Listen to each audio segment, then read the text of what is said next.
You're watching Morning at NTV. Very good morning. We're glad you're still with us on Morning at NTV. That's the hashtag on Twitter. We're glad you're part of the conversation. We are taking note of one of the developments in our health sector that continues to roll out, though some out there might think it's a phase that we have now totally turned our back to in terms of progress on how it was handled. COVID-19. There is vaccination that is currently being rolled out by the Ministry of Health and its agencies. And joining us this morning to talk about that is the spokesperson for the Ministry of Health, Emmanuel Ainabioda. Many thanks for joining us. How are you doing? Good morning to your viewers. Yes. Good morning to you. I'm okay. Bring us up to speed with the vaccination process and, of course, help us understand what is at play. There are some who are not particularly very accommodative of the fact that vaccination is rolling out, especially to children in schools. I would begin with an update. What I want our viewers to know is that we still register some cases of COVID-19 as of September 6th. 15 cases were confirmed, although the positivity rate now is below 1%. So we have had a maintained, sustained containment of COVID, but this is reads into the benefits of vaccination. We have about 15 million people who have gotten their first dose, and about I think 12 who have completed. So, but when you look at the general population, we are at 40%. If you look at 30% of the population, we are still at 40%. We have about 12 million people who are still unvaccinated. So we appeal to those ones who have not been vaccinated to come out and get vaccinated. Those ones who have taken their first dose and either relapsed, not taken their second dose, they need to come out and take their second dose. And also those ones who are very vulnerable and at high risk, like the elderly, health workers who have not taken their booster shots, they need to take their booster shots.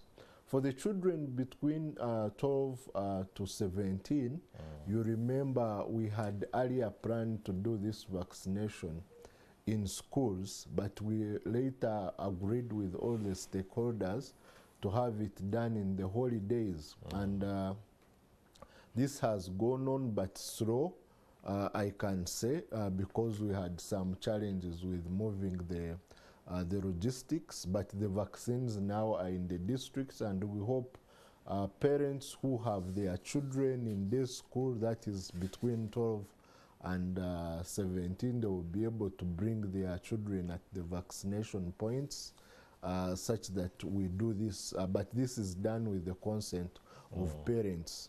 So we continue to mobilize, and so far we have vaccinated over 1.2 million children between 12 and 17, and about 260,000 have already completed their 2 shots of the Pfizer vaccine. Yes. Okay, first let me get the specifics on consent from the parents. How is this done? Are parents called upon to come to the schools, and then the process of signing some sort of form or agreement is done? To clarify, we are not doing it in schools. Yeah, of course, yeah. Okay, yes. yeah. That's why we had spelled to have it done out in the holiday, and parents were bringing their children. Now, since school has begun, yes. How is that? So that's why we are saying parents who are interested to have their children vaccinated, they can either go to school and give that consent, or those ones who have children in day school, or who have those children in that age group who are at home, can take them to the nearest vaccination point, because the main emphasis is that a parent has to give permission to have their child vaccinated. All right, on the part of the older persons, older people who have either been reluctant or completely refused to go for the booster shots.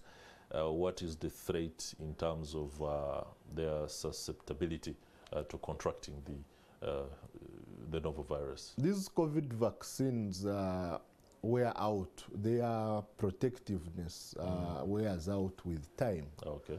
So if you get your first dose, it can protect you to a certain period of time.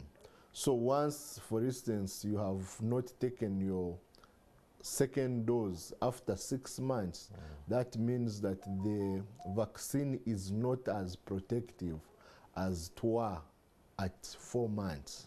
So that's why we appeal to people to ensure that they take their second dose, those ones who are due for boosters, to boost themselves. Because in an event we have a resurgence or a new variant, it predisposes people who are not vaccinated to severe disease and hospitalization. All right, talking about the PCR tests as for travelers who are going out of the country, is it still the standard regime that used to be, or right now? We have had changes at the in international travel requirements. If you're fully vaccinated and you have your vaccination certificate, most countries now don't require you to have a PCR test. But if you are either not vaccinated, you're required to take a PCR test 72 hours. Okay. We no longer test Before at travel. the airport, but we have several laboratories that are accredited to offer this service. But the emphasis that if you have taken all your shots and you have taken your booster dose, we have an online portal, EpiVac at Health, where you can reach out online and download your vaccination certificate, which has a QR code and is scannable at most airports as proof to check whether you are vaccinated.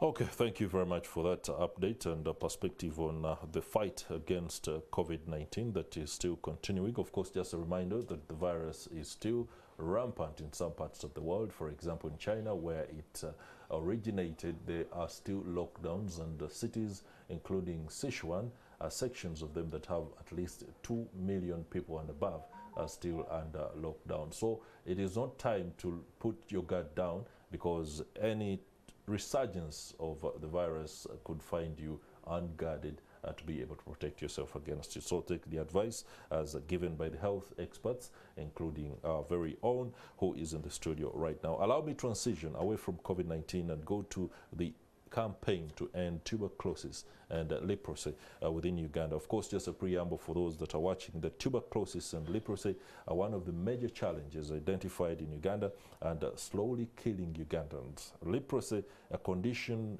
calling for attention as it is reported to be increasing. The Ministry of Health has organized a campaign dubbed TB Leprosy that is meant to create more awareness and the fight to spread through extending, including the use of testing and treatment in vast areas of the country.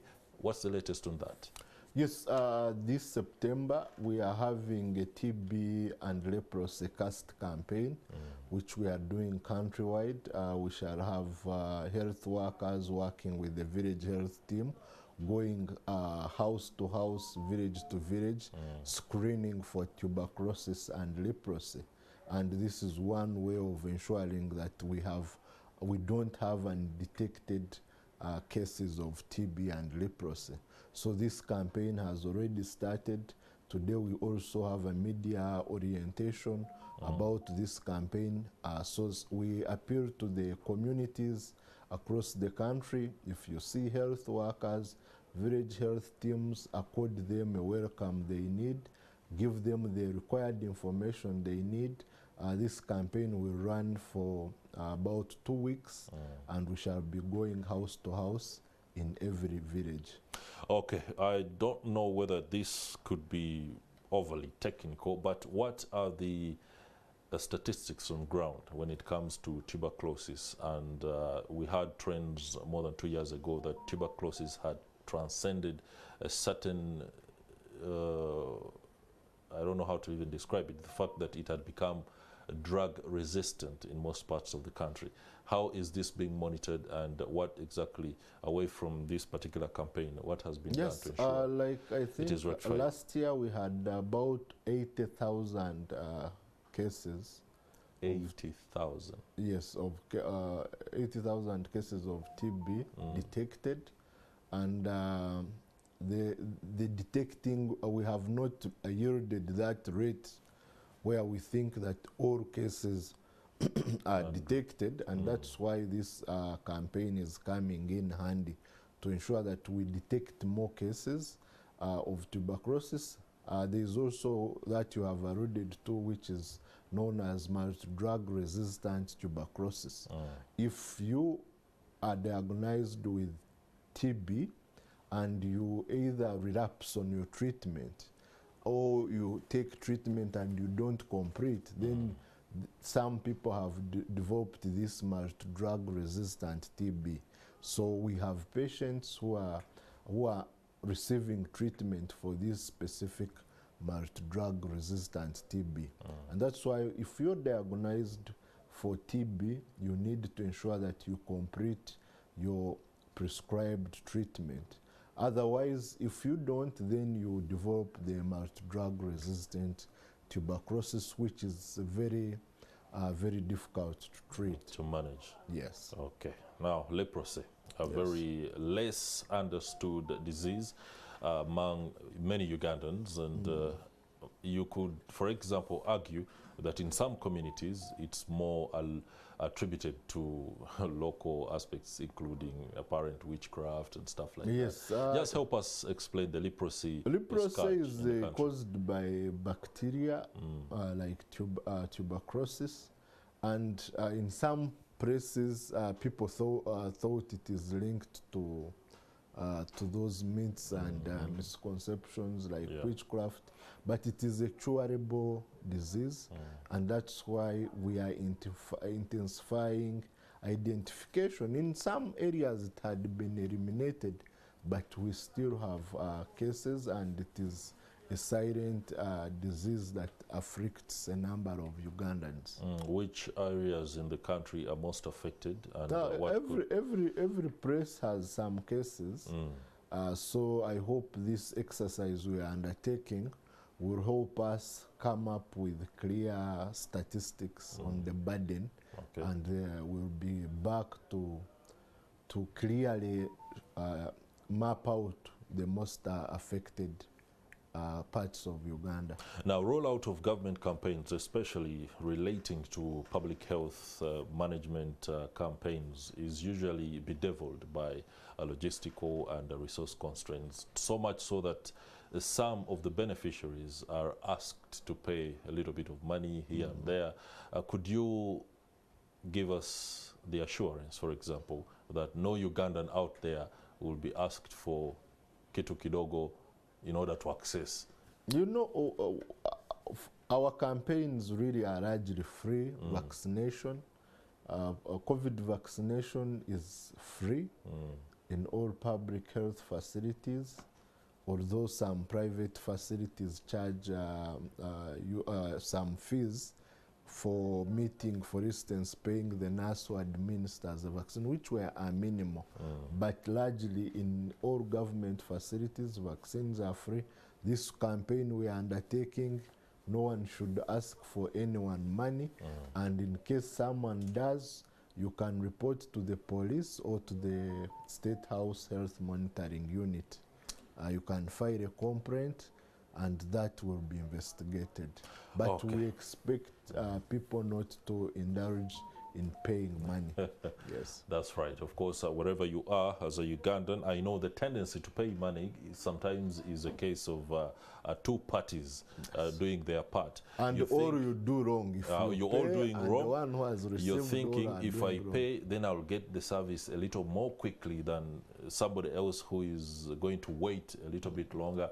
So you begin to justify that kind of arrangement. But at the end of the day, you are entrenching a vice that many people are seeking to ensure that we do away with. Finally, your parting shots, could you also update us on any interventions in Kasese right now? The people there need services in health. I don't know whether you are. Yes, our emergency medical teams are on ground, and that is like it was the case in Mbale and the affected areas. We always have our ambulance teams on ground to evacuate those ones who need first aid, those who need urgent treatment. We come in to provide vaccination for cholera in areas where the water sources have been contaminated. We're also having interventions in Karamoja. We are screening for malnutrition. We have deployed a number of nutritionists to ensure that all those who need therapeutic nutrition solutions are assisted. And we are also we are alert. We are doing surveillance, given that there is monkeypox that is in many countries outside Uganda. Uganda has not registered any case of monkeypox, but we have intensified surveillance and also risk communication. So people need to be on a lookout for anyone who has symptoms which seem to be monkeypox, such that we are able to test them. All right. Yes. Emmanuel Ainevena, many thanks for the perspectives on that particular initiative, the campaign to vaccinate Ugandans against COVID-19, but also rolling out proper information in order to reverse the spectre of tuberculosis and leprosy. Kickstarter conversation is coming up. We shall be looking at state power and the democratization process in Uganda. Do stay with us, but of course do maintain the conversation going on Twitter. The hashtag there is morning at NTV.